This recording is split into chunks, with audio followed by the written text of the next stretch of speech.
baseline, right? This is the energy code, this is law. So we have the 2006 IECC, the 2009, the 2012, and the 2015. And I believe that's a type. It shows 2012. I think he meant the 2015, but since it was his slide, I didn't want to alter it at all. And then a level up from that would be the Energy Star program from the Department of Energy. And a step up from that would be the Building America programs and the Net Zero programs, all from the Department of Energy. But at the tip top of this pyramid is FIAS.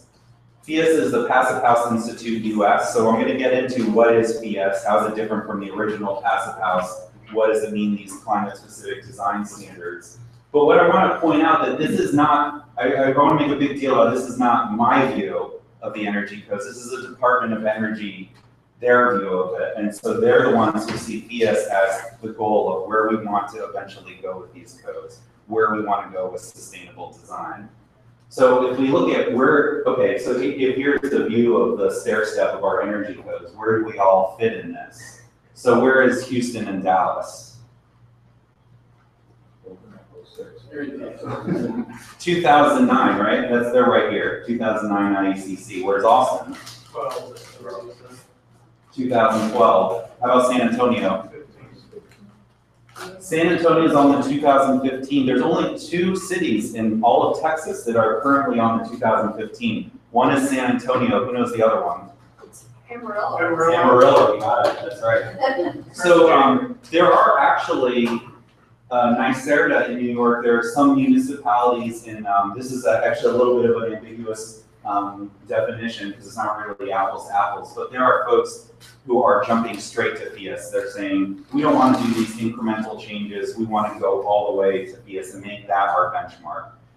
So the municipalities in Germany, Spain, and Belgium, they're not using FIAS, which is the US version. They're using the original Passivhaus, which is the German one. But there's a lot of, as I'll point out, there's a lot of similarities to them. So just to kind of put in context of where we are with these different codes, I want to point out that the Texas Society of Architects Sustainable Environment Committee, is anybody on that committee, by the way? It'd be great if we had a representative. They are actually petitioning right now to SECO, the State Office of Energy Conservation, to adopt statewide the 2015 IECC, which would have really pretty dramatic consequences for a lot of municipalities across the state. So their goal is to get that in September 2016. So it's really not that far away. It's been published, it is going to be. That's September 1st. September 1st? It's been in the Federal Register and everything. So September 1st, we'll have the 2015 as a state baseline. That is, thank you for letting me know that. I think it's great news, but it has serious ramifications. So I'm going to I'll show some of the sort of key elements of what it means to go to the 2015. Continuous insulation, right? That's a big part of sustainable design. So this is showing the prescriptive requirements for the 2009 IECC. I should point out, by the way, I'm looking at the commercial energy code. The couple slides here I'm showing are not showing residential. So in the commercial code, and this is 2012 here, and this is 2015. So what I highlighted are the changes in continuous insulation. So from 2009 to 2012, there's a lot of changes. If you go from the 2012 to the 2015, in terms of continuous insulation, there actually isn't much of a difference. There isn't roofing. So roofing goes from R20 continuous to R25, but these two are pretty close in terms of continuous insulation. But say you're in Dallas or Houston and you're currently on the 2009 and you're jumping to the 2015, well, that's a pretty darn big difference. Air barriers, again, another critical component of sustainable design, right? So this is first kind of putting it in perspective of a benchmark number, 5 CFM per square foot of enclosure area at this pressure. This is the US commercial average. So 5.0. The code requirement in the 2012 is 0.4. So 0.4, something like a factor of 10 more stringent than the average. And that's the code requirement for the 2012. What's interesting about the 2012 is that there's an exception for these climate zones. So all of Texas, with the exception of parts of the Panhandle, are under the 2012 IECC are exempted from air barriers. The other thing about the 2012 is that it requires a building test, a whole building air leakage test to prove it. So when we go from the 2012 to the 2015, this climate zone exemption is dialed back to only climate zone 2B. So here in Austin, 2012 to 2015, we're no longer exempted from the air barrier requirement. 2B is exempted, that's like West Texas, so. What's that? I think it starts right around Wimberley to Marfa and El Paso. good spot. The other thing about 2015, which is pretty interesting, is that the whole building air leakage requirement is now eliminated from the code book. And jump in if anybody knows why, but I would have to guess the reason why is because it is just unrealistic to require every commercial building to do that test. It's a great test. I've done it on institutional projects. It's an expensive test. I mean, you're talking about a $50,000 test. So it was perhaps just unrealistic to have that test done on every commercial Well, building. yeah, it didn't have any pass or fail criteria, it said you had to do it. And that's all. And so with no pass or fail, a lot of building officials are like, why are we spending this money? That was the argument made at the coaching hearings. Why are we spending this money for something that we don't have the criteria of what's pass, what's fail, and there's no requirement? But wouldn't the pass-fail criteria be this number right here? Well, but there was no, if you didn't, there was, in the building code, it says, a residential says you have to do this in the test, and it has specific things, air changes per hour that you have to meet by a certain Pascal and all that, and it's much more detailed, and in the commercial, it was really more vague. You're talking about how to prepare the building for tests, how to configure the building. And all of that, and so that's why they went to that ASTM E779, which gives all of that detail in it that they didn't have in the 2012. Great info. Thank you. Keith, Yes. question, 2357 was a compliance path, I thought, the assembly test, I'm sorry, can you say that again, Paul? ASTM 2357, was that, This is referring to E779. that's the whole building test, but I thought there was an alternative compliance path using the 2357. So, I'm not sure. Okay, I'll look it up. Okay, great. Okay, so let's see, anything else about that? So anyway, this topic of whether a building test should or should not be required delves into another subject, which is building enclosure commissioning, which is a really broad topic, and that you're going to have it's too early in the presentation to give this plug, but in Cinco de Mayo 2016, we're going to have a building enclosure commissioning panel where we're getting some of the authors from the ASTM, from the standard to come on the panel, and it's going to be great. John Straw's going to be there, so that's one to look forward to. The U.S. Army Corps of Engineers has their own target for air tightness, 0.25. So 0.25 versus the code requirement of 0.4. This is still a very achievable. I did an air test on a large institutional project that achieved this without anything in the specifications telling the contractor to require. The contractor, when we did the test, was scared to death about what it would mean if they didn't hit this mark, but they did hit it without any actual requirements in there. So, good assemblies, good commissioning, good eyes on the job. This is a very achievable target. The Canadian standard, a bit more stringent than that, 0.15. And then drum roll please, for the FIA standard is 0.05. So the FIA standard for air tightness is 3 times more stringent than the Canadian standard. So if you compare that to what the average is or what the code requirement is, it's a very significant air tightness requirement. And it's very achievable. I mean, you can't do it by accident, but if you keep an eye on the design and the installation, this is a very achievable standard, and we've seen lots of examples where it has been achieved. Yeah, the entire process, we're in and around that standard is one example of it.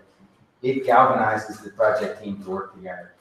Because as we all know, there's a lot of wishful thinking, a lot of optimism in putting a building on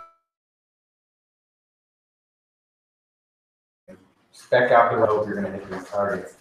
This one is gonna require, there's gonna be some in-process testing, looking at this, to see if we're on track. And the details, of course. So window to wall ratio is another one. So I'll jump back to this slide, but let's see, I'm stuck here. Shoot, we're gonna have to abandon this guy. No, it's not the button that just got stuck there. No. Okay, so the 2009 IECC, the window to wall ratio requirement for the prescriptive code is 40%. And the 2012, You want to tell me the headline? no, it's okay. I can tell. 2012 goes down to 30%. The difference between 2012 and 2015 is the same in terms of the percentages, but just defines the lighting controls differently. It removes the manual only option, which is a really good thing because in a commercial environment, if you rely on the occupants to turn the lights off, studies after studies show that that just doesn't happen. So there's no energy savings from that. But if we look at these requirements,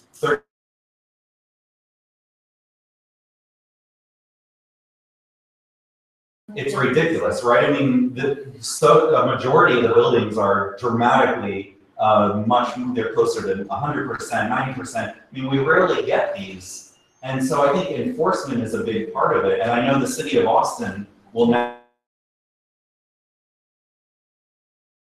be complying. And I believe that enforcement is going to be much more strict. And because window to wall ratio, it's just, if you have a 100% glazed building, or approximately 100%, there's just no way to make it an energy efficient building.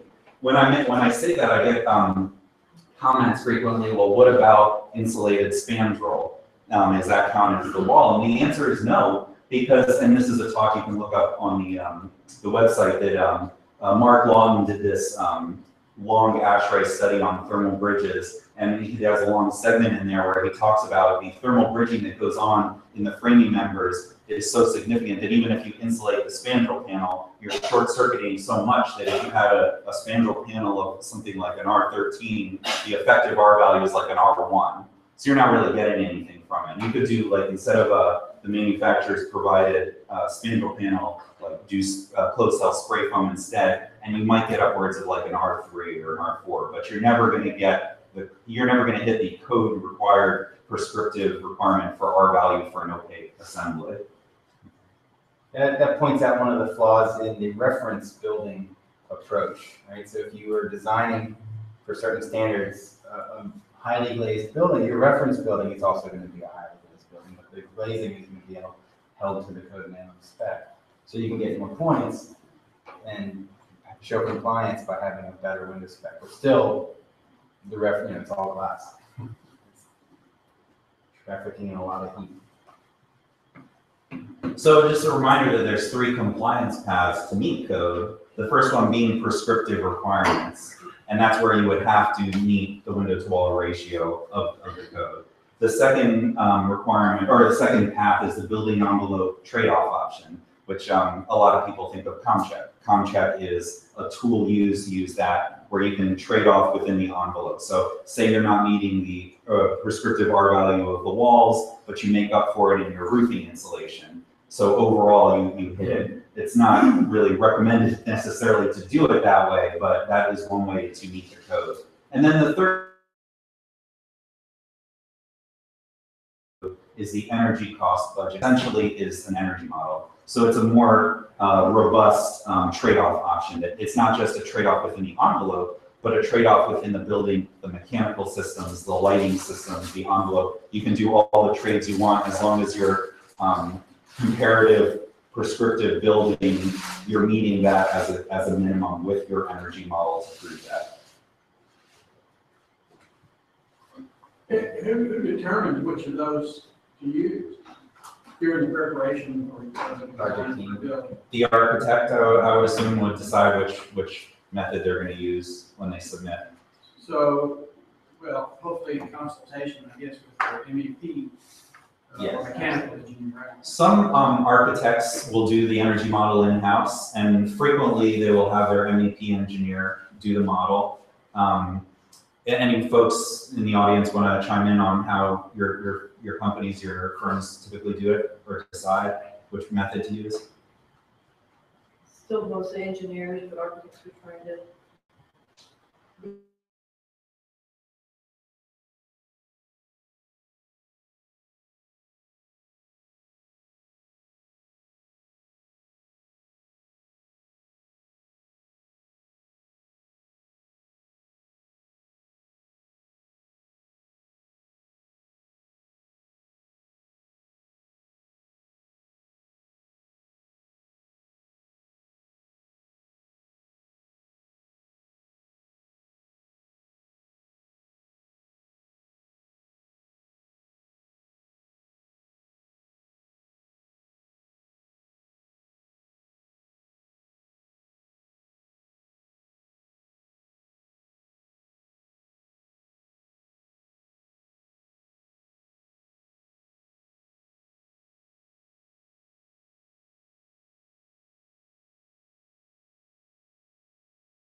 This is 2015 here, this is 2000 here. So, generally with the energy codes, we had these incremental changes in terms of energy efficiency. But since 2005, I mean, there's been a real push for very dramatic changes. Yeah, and there is an end in sight. I mean, this cliff, that's called the cliff, going off the cliff.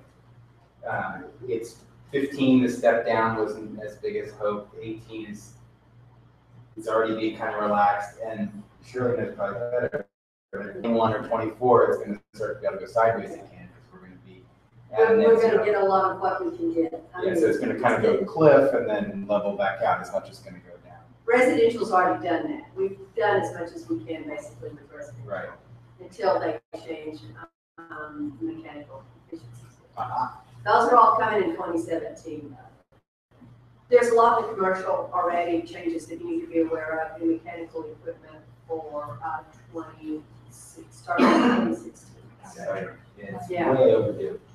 Shirley, be sure to stick around afterwards. We've been want to hit you up for a presentation in 2016 for our committee.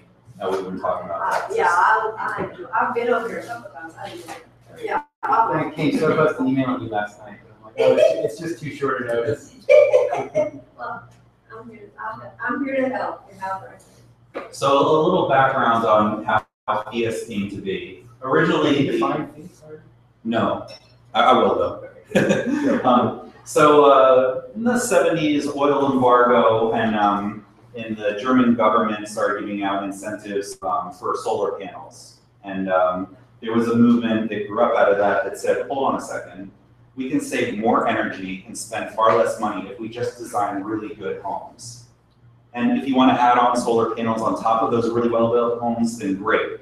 And then they proved it. And then so that's kind of the origin of the original passive house. And that's what the term passive is meant, is in response to solar panels being active. It's not like they're anti-solar panels, it's just, you don't want to jump right into a solar panel. Yeah. Yeah, so actually very specifically, you guys have heard of Rocky Mountain Institute, Amory Lovins, right? He's been using this phrase, tunneling through the cost barrier, for decades, since the 70s. And Wolfgang Feist, the guy that started Passivhaus, he actually wanted to see if it was possible. And this tunneling through the cost barrier, you're going to see some curves on it, but it's at a very basic level. What it's saying is if you make the building good enough to jettison the heating system, that's a big incremental cost savings.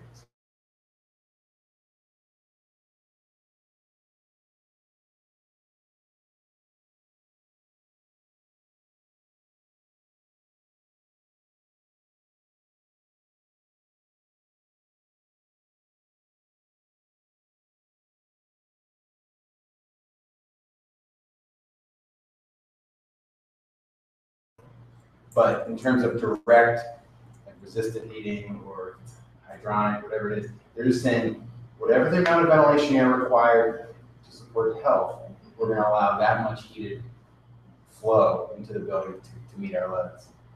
So that's a big shift. So in about late 90s, I guess, a woman named Katrina Klingenberg wanted to start the Passivhaus movement in the US. And but she said, you know, there's a lot of different climate zones in the US, so we need to make it climate specific. And that basically, that idea of having climate specific requirements versus one single system created this rift between the two organizations. So I guess I would consider these two organizations, the Passivhaus Institute US and the original German Passivhaus, as like two siblings that kind of love and hate each other at the same time. And they don't really talk, but they have the same goals. It's still sort of frosty, and his chronology was a little bit slower than him. She actually came here and worked with Passivhaus for years, maybe 6-7 years, and started to realize that imposing the German standard, which had limits, you'll see the numbers coming up, but basically we had different climate zones, and it led to over-insulation and non-cost effective levels of insulation. Meaning, you're going to improve your windows, you're going to improve your thermal enclosure at the tune of lots of money that you're never going to recoup over the life of that building, even if you put 300-year lifespan on the building, something like, which in Europe is not completely nuts. So in concept, the idea of this passive house, this house or structure would be so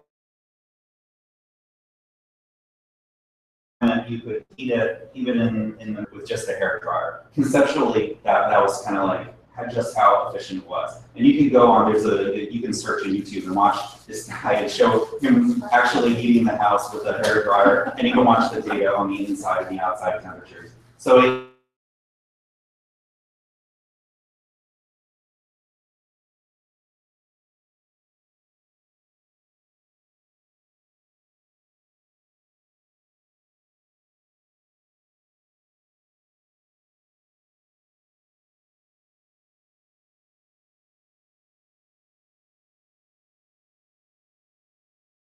house.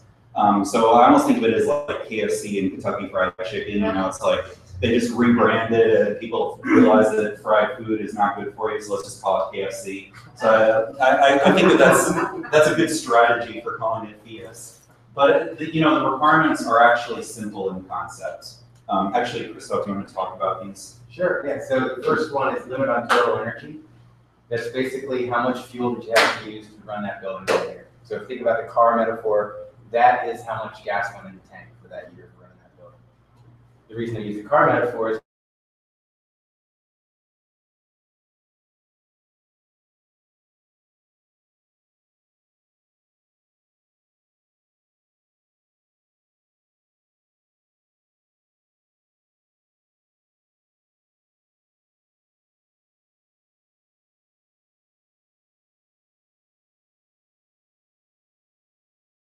that's going to use a lot of fuel during that time. So limits on total energy, limits on loads, and then this air tightness standard. That is all verbatim from the playbook of the PHI standard.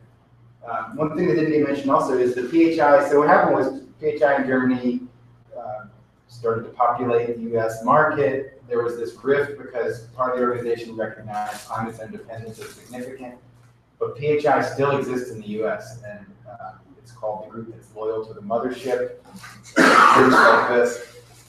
And interestingly, they are just now starting to acknowledge climate zone,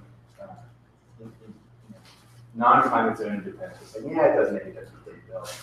So it's a performance-based standard. It's pass-fail. It's extremely rigorous and takes a lot of front-end planning, a lot more sophistication in terms of understanding and data on the materials goes into a hydrothermal model, then goes into even beyond ComCheck. If you're using train trace or even the Energy Plus tools, Energy Plus gets close.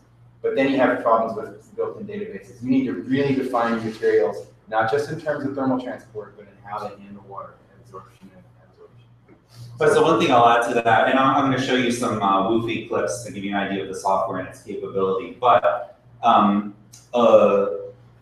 Passivhaus is the only certification process that accounts for thermal bridges. I mean, you have to be thermal bridge free in your design, and they define what a thermal bridge is. But if you have a detail, a below grade to above grade detail, wall juncture, whatever it is that does have a thermal bridge, you have to calculate that thermal bridge and incorporate it into the energy model. So as far as I know, it's the only certification that actually accounts for it, which is a big part of the reality of the performance meeting the design of the performance. Right, yeah, and just to put it in perspective there, that last bullet, the economic analysis, that's huge. It's a really big deal. These standards that you're gonna see are very specific to each locale. Like Austin has one, San Antonio has one, Houston has one. And they have been based on this cost analysis that completely upends the older standard. The older standard had I think it was 4.75 kilowatts per square meter per year. A kilowatt is like a BTU per hour. It's a rate of energy. So they had 4.75 for heating, 4.75 for cooling, but they're never using it for cooling. And so that's it. That's all you're allowed to use. The new standard for ours, just to go to the end, like for Austin, instead of 4.75, the heating is like 2, but the cooling is like 18.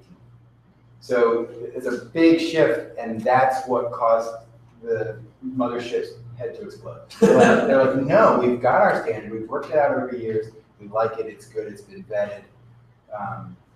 And so that's where things are right now.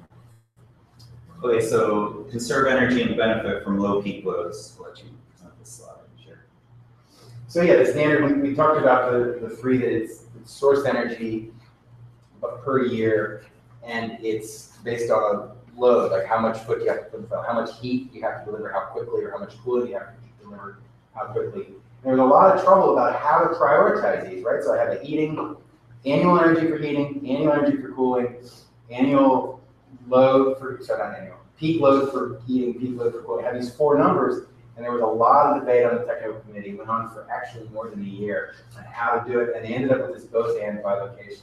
So basically, they just said everything matters. Here it is. So you're going to have an annual heating demand is less than a certain number, and no or here, you're going to have a cooling demand, and that includes latent, less than another number, and then we get into the loads. Your peak heating loads they have to be less than another number, and your peak cooling loads.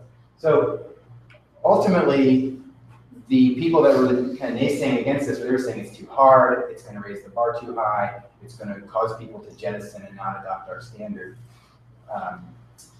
And it might. FIAS has taken something of a, is moral the right word, ethical? They've taken a stance saying, whatever, this is the right way to approach a good building, and we believe there are people that really want to build good buildings. And there are, there's hundreds of examples of really good buildings in this country going up right now, and already built.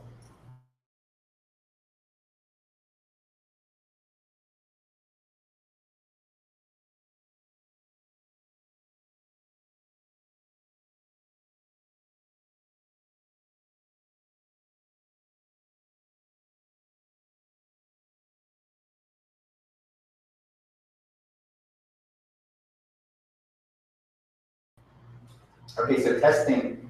This is another important shift that FIAS has. You see that where it says realistic? Realistic about leaking in normal operation. They have a crazy high standard, a very stringent standard, 0.05 CFM per square foot of enclosure. But they let you take the ventilation duct shut, or they'll let you take a fresh air damper, or exhaust damper shut during the test. Because what they're going after is durability. They want to avoid your building rotting down. So they say, look, if I have some leakage under the threshold of that door, that leakage is not going to present a long-term problem to the durability of the building. However, if I've got leakage going into an interstitial cavity in the layers in this wall, that's a big problem. So they want to focus on the area that they want to have right. And so they do things where you can take things off non-threatening. So that's a big shift, right? Right now, I'm on the resident too, and we don't allow that. You test it as is. You can't touch the dampers. You touch a few of them. So this is a big shift, and I like it. It's a good direction. This is probably the ultimate gutsy move. I think we all know that most energy standards right now are based on a per square foot of conditioned floor area. Or better yet, it would be based on the surfaces that actually traffic in the energy enclosure area. But still, if you build a giant house, that happens to be a 14,000 square foot house, if two people live in that, well, their energy allotment, their fair share of whatever, the atmosphere or the oil in the dirt, it went up because they were able to afford a big house. Fias right there said, well, it's based on the number of occupants in the building, right? So it's sort of this fair share analogy or fair share idea. That is gutsy. We'll wait to see how it does it, but we can hear what it does. It radically shifts this house. And it says, yes, build this giant house. That's what you want. That appeals to your aesthetic, your intellectual aesthetic too, your personality. It's going to be a really awesome 14,000 square foot house to hit a per person energy standard. So that's the shift. They're going to say you're going to have to look at glazing, you're going to have to look at shading, you're going to have to make the mechanicals very efficient. And you capture all the waste heat that we just dump right now. And this is consonant with, in general, where we're going as an industry. This is a great slide. And it's starting out with, in the 1800s, right? Buildings were pretty simple. And the comfort expectation was also pretty low. So now we're in this sort of this pig pen swirl of proliferating products and systems to deal with and try to figure out what's the right path through. The right path through is to realize that it's all about the enclosure. And I love mechanical systems. I love to geek out about them. But I know that, like I think about this enclosure, this is the container for the conditioned air. And the separation is you drive here in your engine chassis thing, right? You drove here in a tool, it was your car, it was one thing. Right? Same thing with the house, it's one thing, and it is moving toward, it's converging on a way where the home is going to be delivered, the building is going to be delivered with simple assemblies that are highly robust and durable, probably monolithic, believe it or not massively layered assemblies like we have right now. And the mechanical systems are going to shift too. I mean, they're going to probably move to more thermally active surfaces. They're definitely going to move to variable capacity equipment over fixed capacity. And that's when I say 1970s technology. So what we're seeing is this transition to actually simpler ways of doing things. And Fias is really going to, when the standard catches on, it's really going to motivate that to happen. So why Fias? Why would I consider this? I mean, energy efficiency is an obvious one. But there's other really important reasons that Fias could be considered for a particular client or project. One of them is durability. And this goes, they tie together. That in order to achieve a passive house, it has to be thermal bridge-free construction. You have to use continuous insulation. And by having continuous insulation, you're protecting the structure, right? Because your structure is now, there's hopefully a less chance of moisture infiltrating. Also, you're protecting that structure from the thermal swings or other things like that. So there's a durability factor to a Fias house. The other one is comfort, thermal comfort.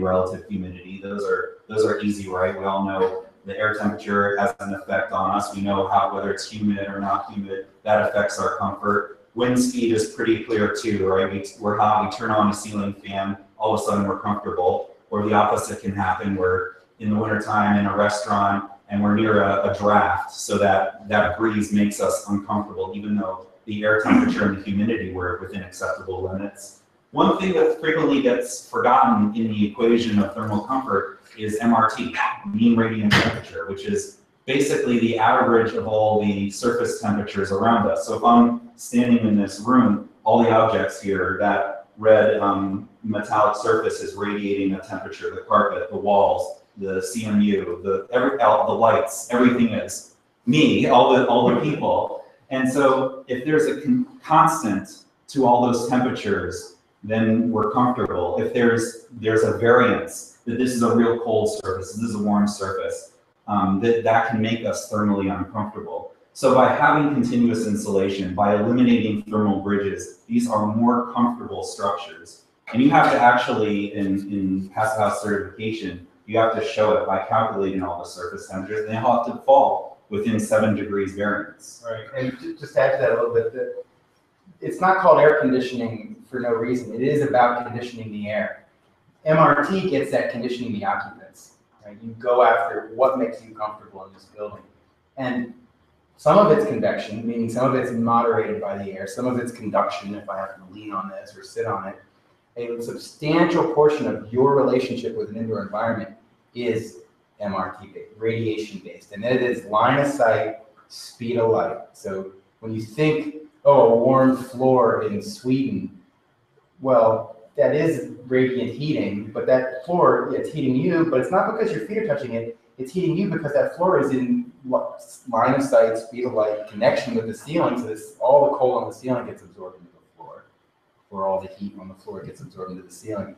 So radiant is a very big difference. And I also want to point out that thermal comfort, we treat thermal comfort as though it is the end all of the high quality indoor environment. Thermal comfort is just one of many factors, right? So first thing we do is we kind of pretend that air temperature is a good proxy for thermal comfort. It is not. MRT would be a much better. In fact, you see a psychrometric chart with from X-ray. The bottom line is not temperature, it's operative temperature, which is a combination of radiant and temperature. But my point being that air temperature is a poor proxy for thermal comfort. Thermal comfort is a poor proxy for the overall experience of being in an indoor space. It's going to be air quality, the quality of the light, the sound, the vibration, all of that adds up together. And all of those superior in a building where you really put a lot of your emphasis on making a high quality enclosure. And the last one is that the enclosure is the durable asset, right? We know that if we're trying to save money putting this building up, well, you know, it'd be okay to put in some light fixtures that weren't the exact ones we want because they're addressable later. Even the mechanical system, not the distribution system, but the actual heat or cooling engine, that's something that you're going to naturally change out over time. So to invest in the durable side of a building is a big deal. And that's something that we as a North American society, I mean, I get it to think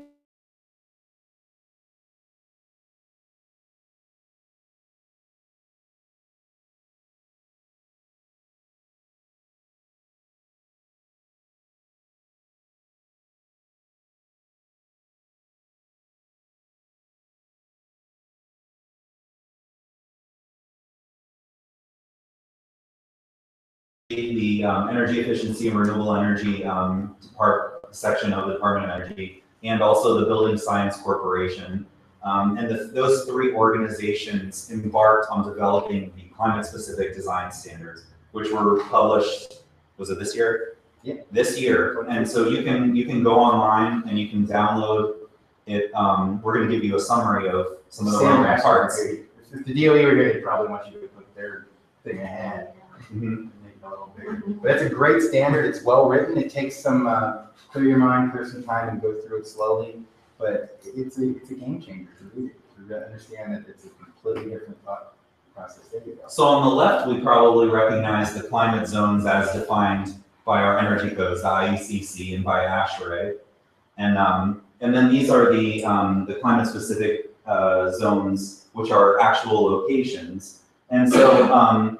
You know, it's a little bit more accurate because say you're that yellow dot right there, you know, they're going to have a very different microclimate than the one right next to it. So, and you can use the actual places, and there Austin exists, but if your location isn't on one of those specific ones, then you can actually import real data from NOAA or wherever you're able to get the real data, or you pick a place nearby. So in that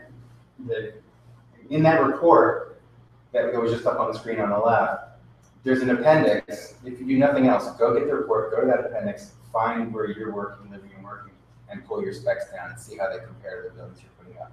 It's a fantastic exercise to do. And we're going to go through that a little bit for Austin here at the end. I also want to elaborate a little on all those little Google Place icons. It's a little disingenuous. There was a curve fit to create those per locale. There were 110 separate analyses run, spread out across those different climate zones. So it is more than 6 climate zones. It was 110 different analyses, and this is the cost optimization that's coming up that you'll see. But they use statistical smoothing, Exactly. right, to interpolate some. Exactly. So they had 110, and then they smoothed it out over all the city. So they kind of made this contour map for all the different metrics that go in. I think there's like 28 different metrics. It was a big body of work. So just, you know, as an idea, you get a grasp of the climate specificness. So from cold climate down to the warm climates, and this is your heating demand requirements and your cooling demand climate. So obviously those working in inverse based on how cold or versus how hot your climate is. I mean, it used to be, before they were climate specific, that there was one of these and one of these, and it didn't matter where you were, you had to meet that. And it wasn't that, split with that level of resolution wasn't.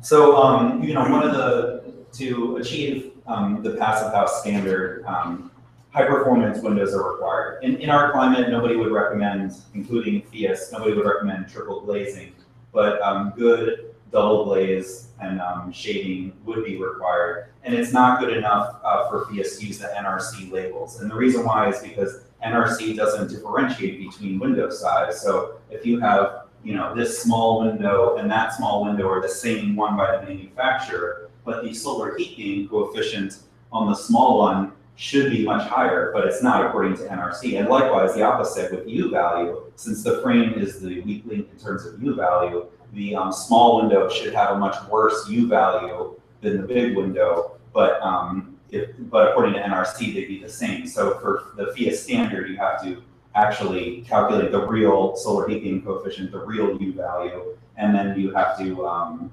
or you can just use, there's a lot of companies now that have FIAS standard windows that they've already done the legwork for you, or the original Passivhaus has their certification as well. He meant NFRC. And What did I say? Oh. NFRC, National Fenestration Rating Council. Right. And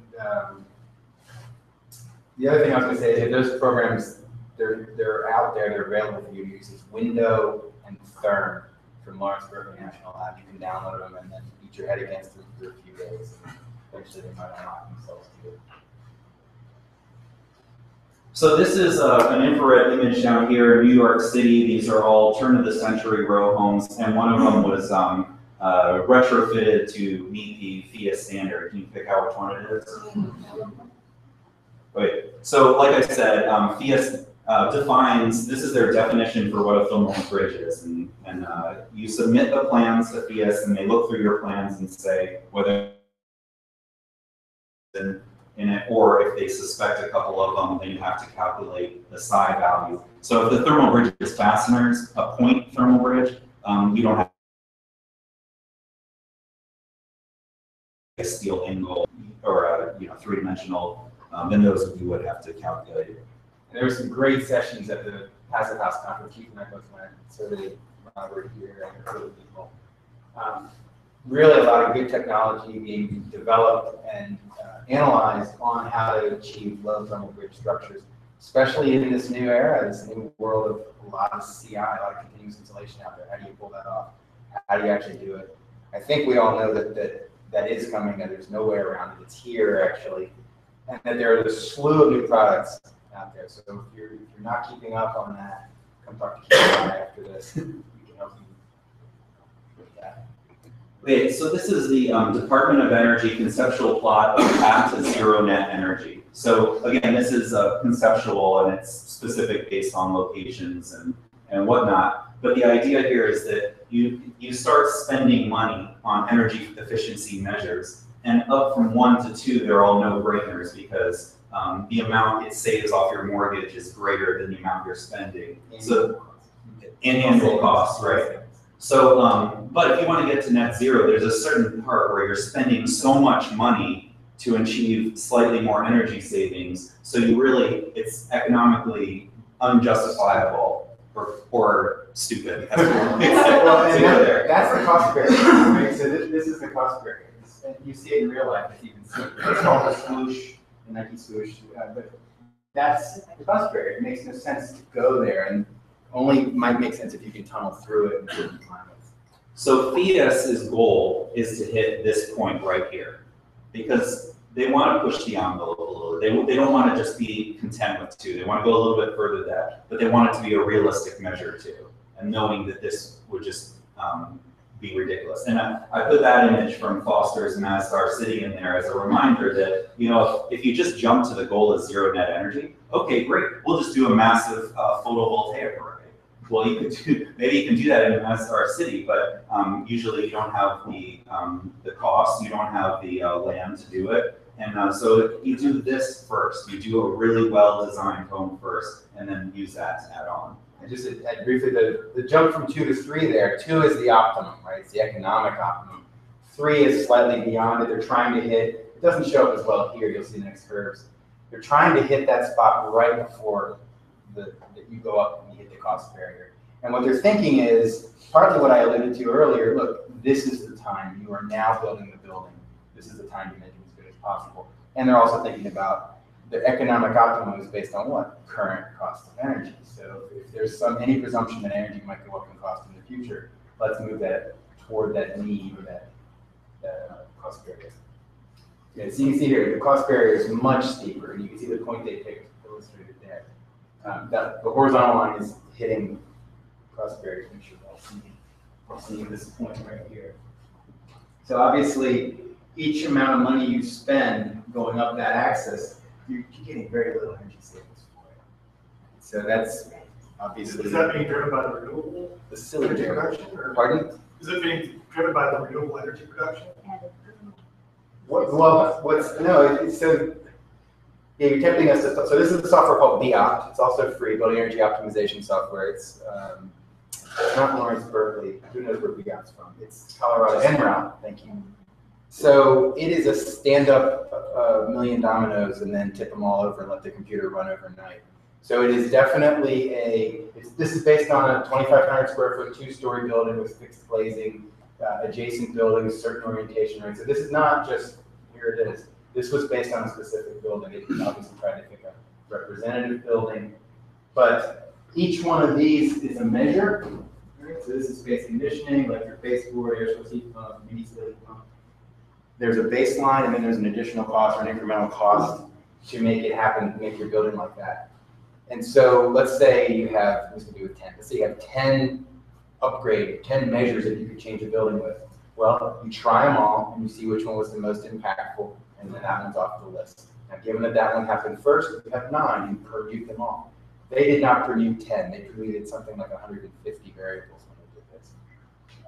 I don't know if I answered your question, but that's more about the question was, is that the cost of getting your consumption down, or the actual cost of on-site production? It's based on annual energy cost. The cost of construction. The y-axis here is both. It's both first cost and annual energy.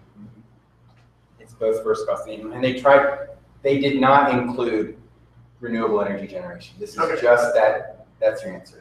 They did not include PV.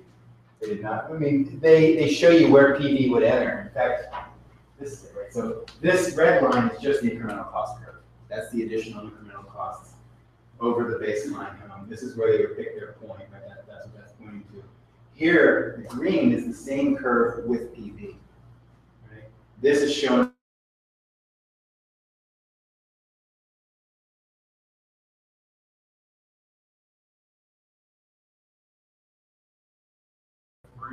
Cost benefit wise. Oh, I can list those just from doing manual J's. It's air infiltration, good windows, shaded windows, and thermal bridge-free construction. Right? So, but yeah, yes, that was borne out. And the big 3, they made a different spot in the standard, right? They made it into the standard. But whether you go with a variable capacity heat pump instead of a gas furnace, which all of you should do, that was in the permuted level. So here's Austin, here's our numbers. Da, da, da, da. Well, actually, these are the numbers that we kind of know. These are all our ASHRAE designs.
And he's already right there, right? 1,200 square foot per ton is not unusual. Now, to find a mechanical installer willing to do that, that's a different aspect of the industry right now.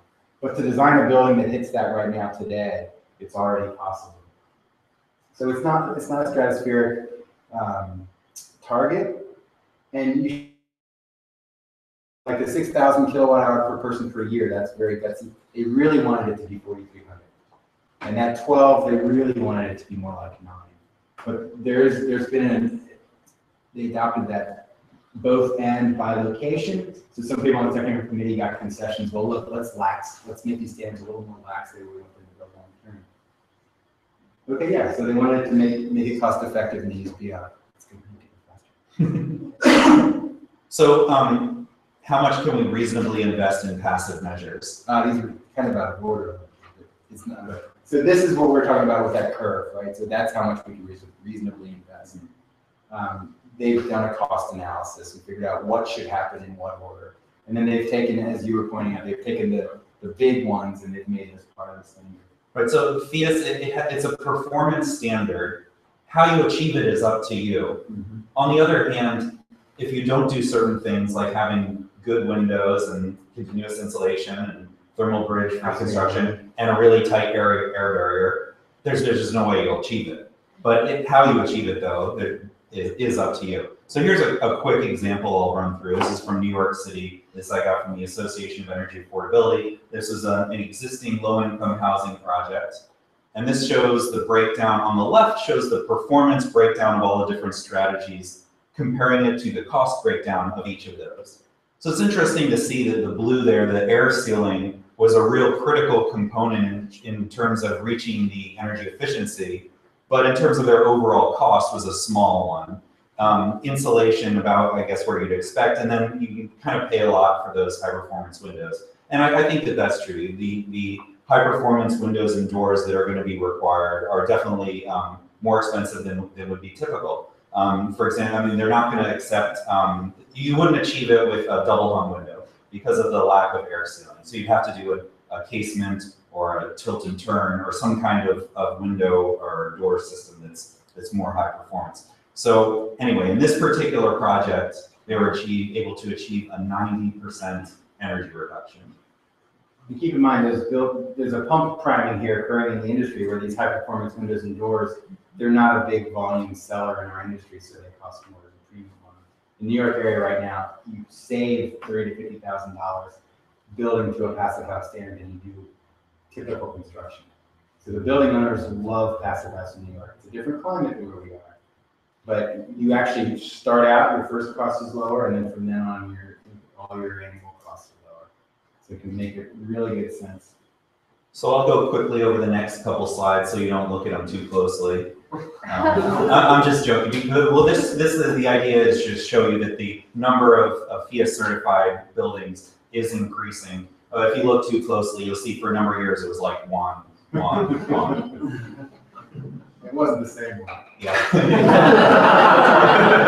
And again, this graph needs to be updated as well, but it gives you a sense of where in the country there. I mean, the FIA's headquarters is in Chicago, so it makes sense that Illinois is there's a lot there. There are some in Texas. There's one in Austin. There's one in Houston, I believe. And while FIA's and Passive House clearly got its start in the single-family residential world, there's now a lot of educational buildings, multifamily offices, and commercial buildings that are starting to achieve the passive house standard. A high-rise, I'll show you a photo of it. So this is my fear is that, when people hear passive house, they think, does that mean earthship?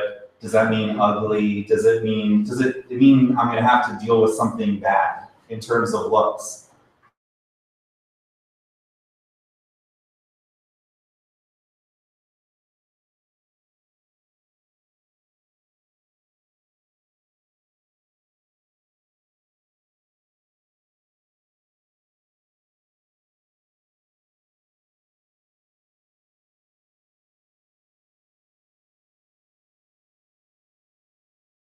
Aesthetically, it doesn't have to look like anything, but there are some things that you're not going to see in a passive house. You're not going to see huge window-to-wall ratios, right? That's one of the things. This is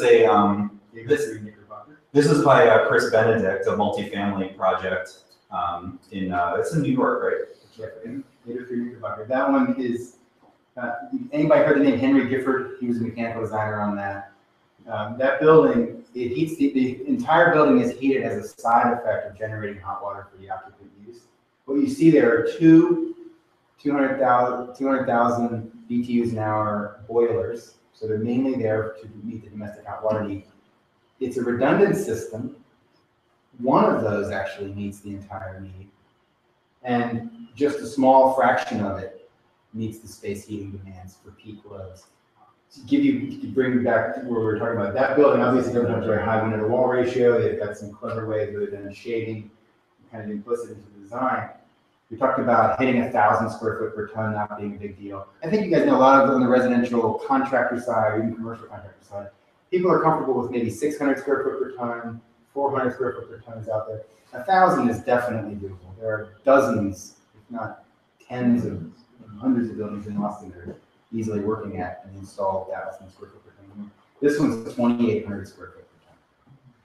Multifamily is a real sort of easy winner for achieving the FIA standard because of the density and the service to volume ratio that it's actually like taking a lot easier to achieve than a Miller and squishing them into one thing. I mean, you get all those common walls that aren't heated or cooled anymore by the environment. So the Rocky Mountain Institute in Colorado, which is under construction right now, is being designed to the Passive House standard. That's where Amory Lovins' office is going to be in this building.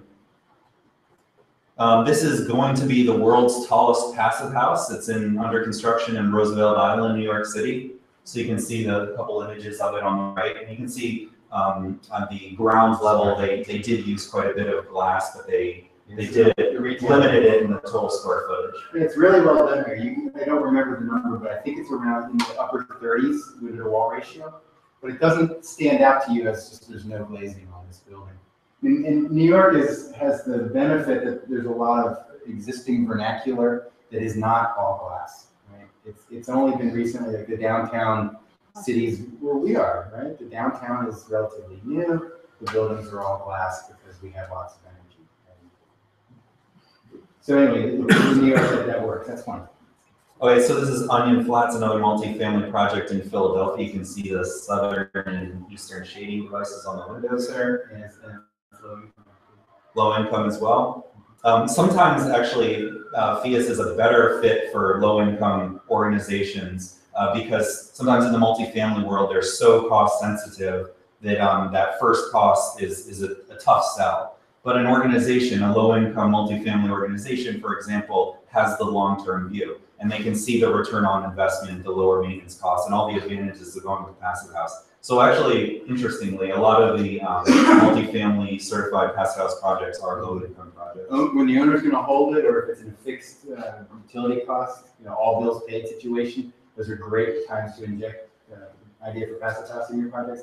Another one is that if you do work with developers who are building into this low income family space, there are 17 states right now that give you additional points. It's a competition who's getting these tax credits if you call out for the passive house standard, and it's something like 10% of the points you can get additional by agreeing to build that standard. This was a passive house I toured in Chicago, and it was kind of funny because we're all lining up. Both of them. The blue one is the passive house. The owners, we were all scrambling to get a view of the mechanical room, and they're kind of like, "Don't you want to see our living room and our kitchen?" Here's another passive house I toured. This one here, so you wouldn't know obviously from the outside it's a passive house. Another thing you're not going to see in a passive house is an interior fireplace because there's just no way to get that kind of air tightness. But this owner did want a fireplace. So the fireplace works. Draft. So the way they achieved it on this one was they have this enclosed screened-in porch that has doors that open into the living room. So it kind of like extends the main house and opens the thermal boundary into the fireplace area. So in summary, the FIA standard, it's building science-based. It's climate zone specific now, wasn't always. It's economically justified. Whether you agree with that justification, of course, is a good discussion. Hydrothermal modeling is built in, and that's the one last thing I have to show you is some movie examples to show you how that tool works. So after this slide, if folks need to take off, I understand. And then stringent performance testing. Yeah, do you want to add to any of those stuff? Well, and stringent performance testing, not just at final. You're going to want to make sure you hit that target. Is there any case study documentation on any of those, like the project in Texas? Yeah, a lot. Oh, the one in Texas. The one in Texas. Sure. Or something? Well, that multifamily on Knickerbocker, there's YouTube videos, there's lots of information out on that. There are a couple articles we could read. Absolutely. So, I mean, we both went to this year's Passive House National Conference, and so we spent day after day of session after session of case studies. So there's quite a bit of documentation out now, and increasingly so. And it's so much cleverness happening. I'm sorry, one more question. When you design towards the climate, if you're good for 75% of the year, but everywhere, like in Cincinnati, it's going to be hot as opposed to cold all the time. Here it's going to get cold for a week. Are you basically sacrificing the performance during the off times to meet to what's happening during the warm times? No, I mean, heat transfer from in to out and out to in, it's reflexive. In fact, I attended 3 different sessions. They were awesome. There's a big concern about passive survivability after Hurricane Sandy. And these passive houses in the New York summers, which are no slouch, and the New York winters, which are really intense, they were hitting 3 to 5 days of still staying within the ASHRAE comfort criteria with the grid off. I mean, the food's going to be bad in the fridge, but the compliance, even on some peak design conditions there. So this idea that, if you have an Armageddonist or someone that's worried about the grid collapsing, that's a really good way to build. Why don't we open up to questions before we do the Woofy clips? Any more questions? Yeah, so for the larger sky rises type buildings, what are the considerations that, or I guess general considerations you'd have to make to meet that per person occupant energy use?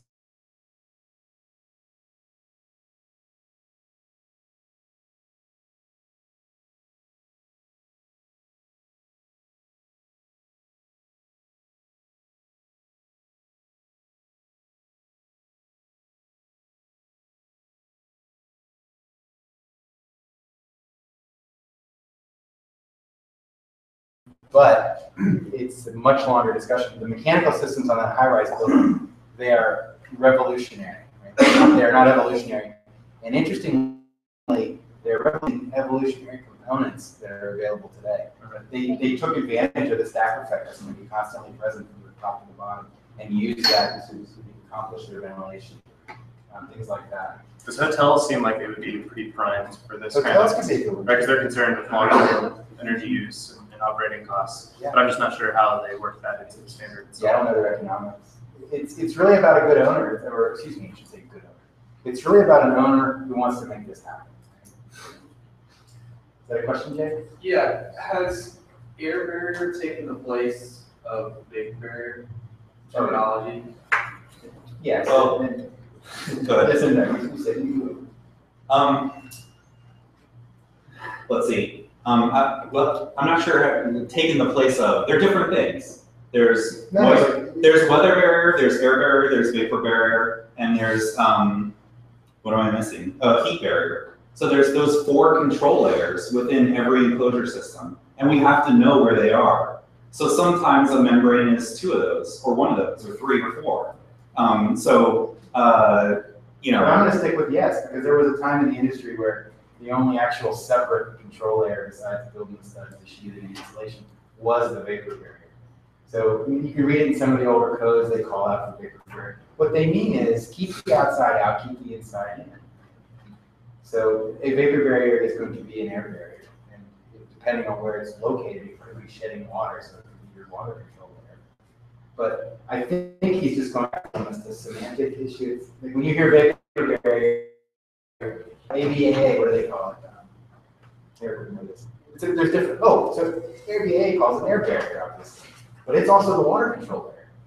Well, You may not need a vapor. Not always. Right. there was the gentleman that was back here was asking about, you know, are you sacrificing the percentage that you? Yeah.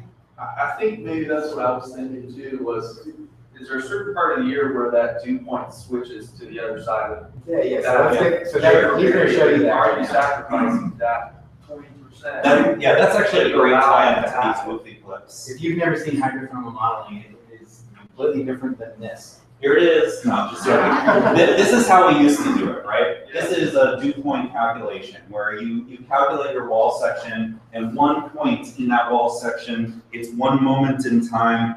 Does it condense? Is there condensation? Temperatures based on when you flow. Right. So what is that telling you? Let's say you find out you do have condensation at that point. Is that a bad thing? I mean, any material can handle 15 minutes of water a year, even if it's drywall or wood. So we're getting very limited amount by 1 hand dew point calculation. You could do lots of them and find out more information. But generally, yeah. An introduction. Write this down, you guys. Woofy barking up the wrong tree, and Google it. And you'll read it. It just came out yesterday. Woofy barking up the wrong tree. It's an article by Joe Stiebrick from Building Science Corporation, who used to just excoriate Woofy and Passivhaus and just say, like, you know, in his inimitable way. He's come around. He's come around to realizing that this.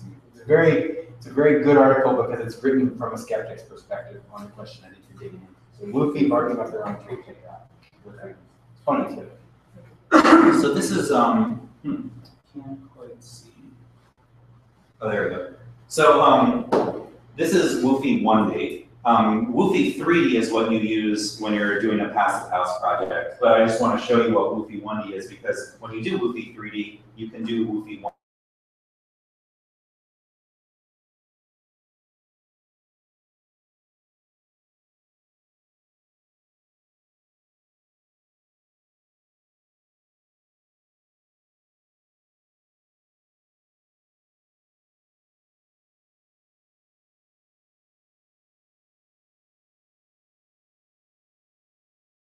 Years backward on time.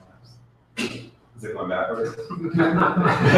Regardless, this is 80% humidity, so that's one of our red flags is if our lines go there. And this is actual moisture accumulation. So this is a bad assembly, but it's instructive to tell you how we can use this. You can think of Woofy 1D as like you stick a knife through the wall. So like if you hit a stud, that would be a different analysis than over here in the insulation. You're not modeling thermal bridges. So it is very limited. Well, I shouldn't say that. It's limited in what it's telling you, but it is a very good tool to learn about how a particular assembly can perform in a particular climate over time. And it's much more than just our value.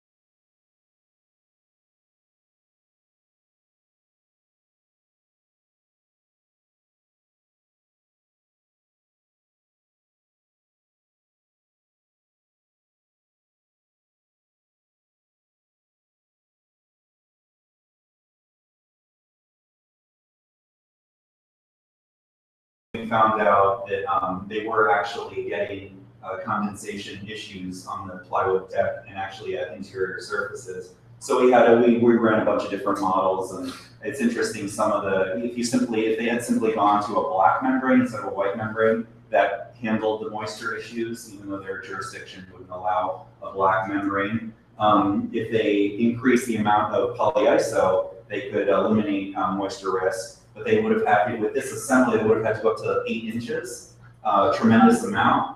And then we eliminated the fiberglass, and then just increased this to code requirement of 4 inches, and that was it right away. So in other words, by splitting the insulation, they were moving the dew point within their assembly and causing problems. So our recommendation in this case was actually take that fiberglass out and just increase the amount of polyiso to whatever it was, 3 or 4 inches. Just to make sure you guys are catching it, that was depth into the material, and that was whatever was water or airflow. Sorry, I know we're running out of time, so I'm kind of running over these quickly. So it's not just film clips. We get a whole slew of information that gives us data on biological growth, the actual temperatures between different surfaces, and whether we're at risk for either airflow is included. It's a convective movement of moisture and heat around the assembly is included. That's the 3-dimensional airflow patterns. There we go. So here's a little 2-minute video clip of WUFI 3D. So WUFI 1D is like a slice through a wall section or a roof section. There's something called 2D where you can model a thermal bridge, not just the earth bridge, so the hydrothermal bridge. And then this is WUFI 3D or WUFI Plus or WUFI Passive, has different names. But you actually model the building, and you define each of the wall assemblies, each of the glazing assemblies, all of the roofing assemblies.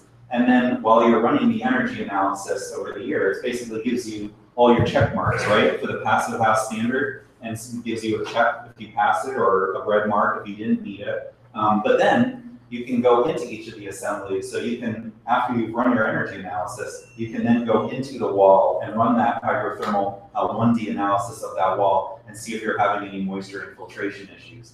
This is so important because, you know, if we stick with our 1957 leaky ranch style house like the one I have in North Austin with no insulation in it, no air barrier, super leaky wall system, well, actually don't have to worry too much about moisture infiltration, but it's not a very energy efficient house. So if we're gonna jump from leaky homes to extremely airtight, high performance homes, we have to make sure our assemblies are built correctly and that we're not gonna have any moisture infiltration in there. Any questions about WUFI or otherwise? I'll let you know the one about money. So WUFI is a substantial investment in time and money to develop the capability to run it, right? So buy the software, it's a few thousand, take the trainings, another couple thousand plus travel. So it's a fantastic tool. It's going to become more mainstream. Right now, the Keith's company has it. It's running it. I think it's going to be like that project teams go to a central source in a certain city, and that company's going to be running a lot of the WUFI models for a while. That's the way it's happening on a lot of the project teams around the country. I didn't mean to interrupt. Any questions on WUFI? Yeah. Not on Wolfie, but maybe going back to just the FIA standards. It seemed like this high level, it's becoming more sensitive regionally, kind of equity-wise, and more adaptive. So it's getting more and more granular. Right. Still seems like it's thrown out kind of active generation as just the plug on. And question being, do you see their movement towards it becoming kind of diurnally sensitive, where you're really looking at, and this is maybe towards a policy question, a lot of utilities are really concerned about, not only loads, but loads and usage, but when it happens. Mm-hmm. And if the models are more sensitive, they're all sort of in, by year. So if it's by day and it's looking towards self-consumption or something like that, is there any conversation? Right, I know exactly. Yeah, I get where you're going, and it is true that storage and PV have been excluded from the standard right now. There are active subcommittees right now looking at how do we integrate the solar metric into it. Right now, what they've said is we're going to build the best building we can, and then that stems the leaks, the solar is going to be reduced. But no, the answer is that they haven't released that yet, but it's on their list. And in fact, if you want to get on that technical committee, then that's what they would take you. Yeah, it'd be good. Anyone else? Thank you guys for staying late. Thank you. Thank you.